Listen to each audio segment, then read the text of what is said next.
पिछले दिनों एक पोस्ट डाली थी हमने, भाग्य से सफलता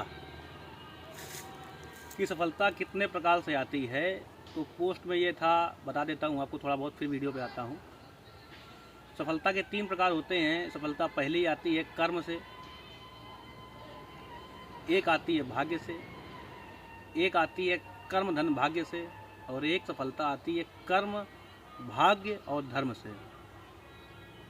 देखिए, इसमें ऐसा था कि जो सफलता आपको आपके भाग्य से मिलेगी, वो सफलता आपकी आने वाली सभी सफलताओं को, जो कुछ आपको मिलना चाहिए तो उसको खा जाएगी, और एक सफलता से ही आपको संतोष करना पड़ेगा।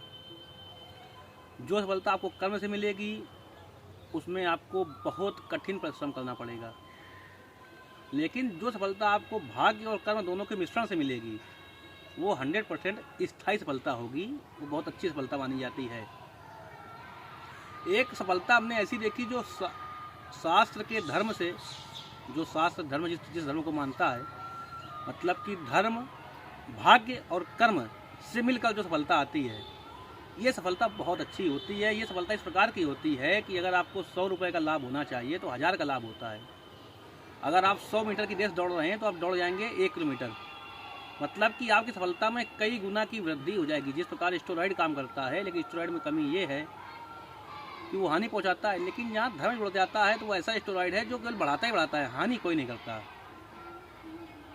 जैसे दवा होती है ना आयुर्वेद की, इसी प्रकार ये धर्म होता है।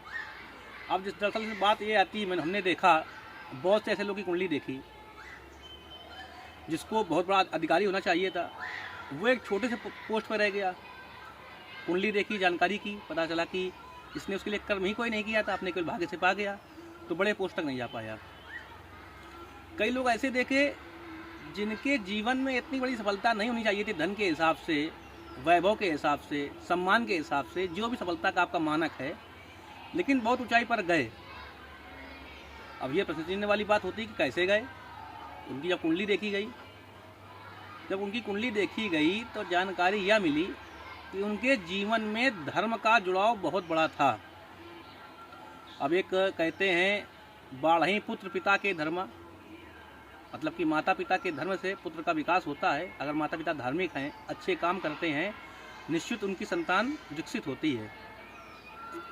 तो हमने उनकी कुंडलियों में देखा जिनके जीवन में धर्म कर्म और भाग्य जुड़ा, वो बहुत आगे तक गए।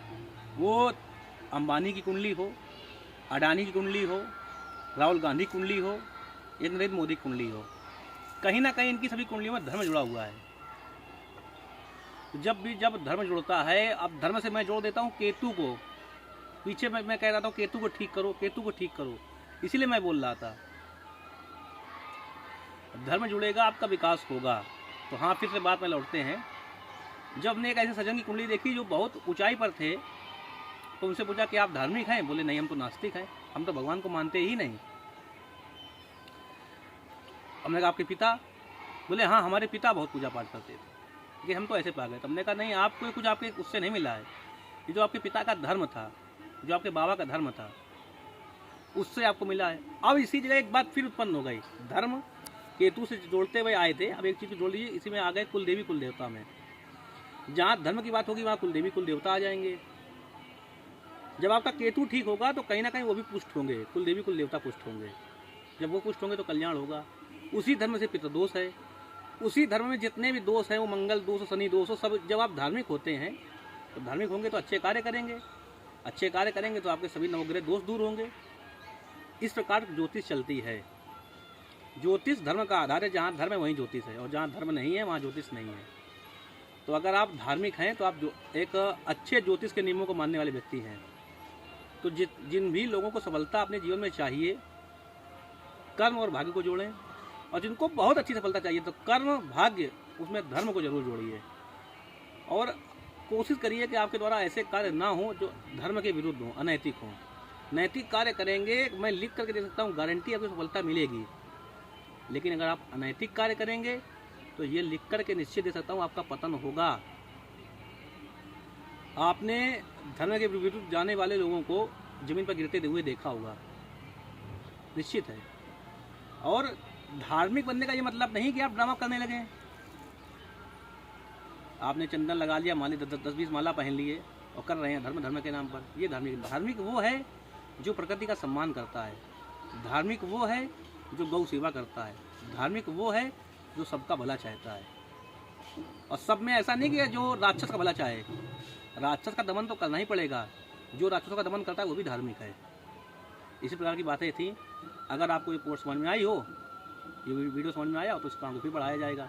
ना समझ में आया हो तो कोई ज़बरदस्ती नहीं है। जय श्री राम, हर हर महादेव।